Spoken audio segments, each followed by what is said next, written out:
What is up mga Web3? It's your host John F. Dong and welcome dito sa FOMO, the future of money. Today we're gonna be covering the AIBC Sigma Asia dito sa may Pasay City, Philippines. And ano nga ba meron dito sa event na ito? Tara, tunghayan natin.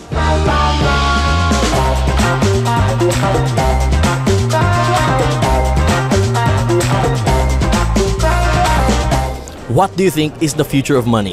The future of money has really successfully moved into e-wallet, and I think the next evolution in the money I think it's going to be decentralized, because it's really going to give the power back to the people. It's very immutable, it's permissionless, and most importantly there's no central intermediaries to be managing your money.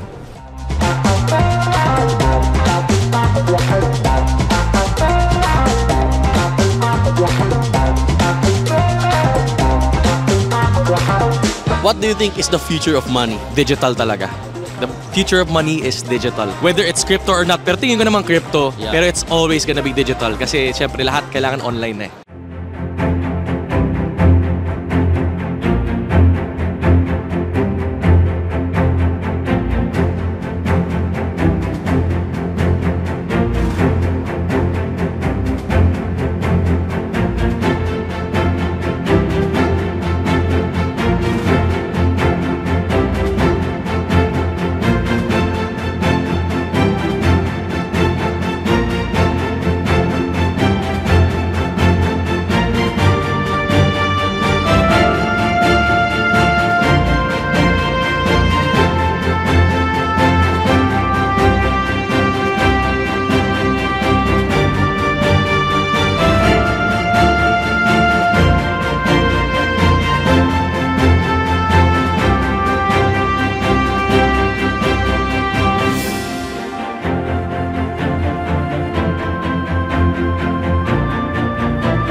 What do you think is the future of money? Ang future ng money, I think it's something na tulad ng Bitcoin na hindi napiprint ng kung sinong may trip lang. And syempre borderless, kahit saan ka 24/7, kaya mo mag-transact at walang nakakapigil sa'yo ng kung anong gusto mong gawin sa buhay mo. So yun, salamat!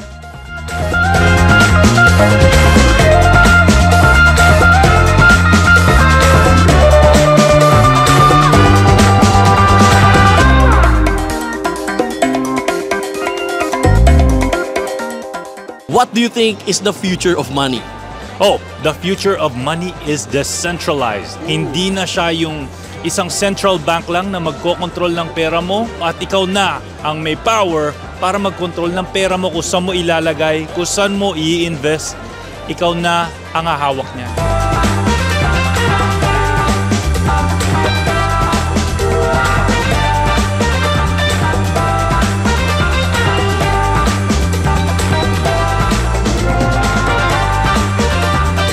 Grabe guys, sobrang jam-pack yung event. Ang dami nating na-meet ng mga bagong person na to connect with. Yun nga ang gusto natin sa mga ganitong klase ng events, to connect with people, to socialize. And yun guys, kung hindi kayo nakaka-attend sa mga ganitong klase ng events, make sure na umattend kayo next time. And still, I'm your host, John F. Dong. Welcome pa rin dito sa Future of Money, FOMO. See you sa next episodes.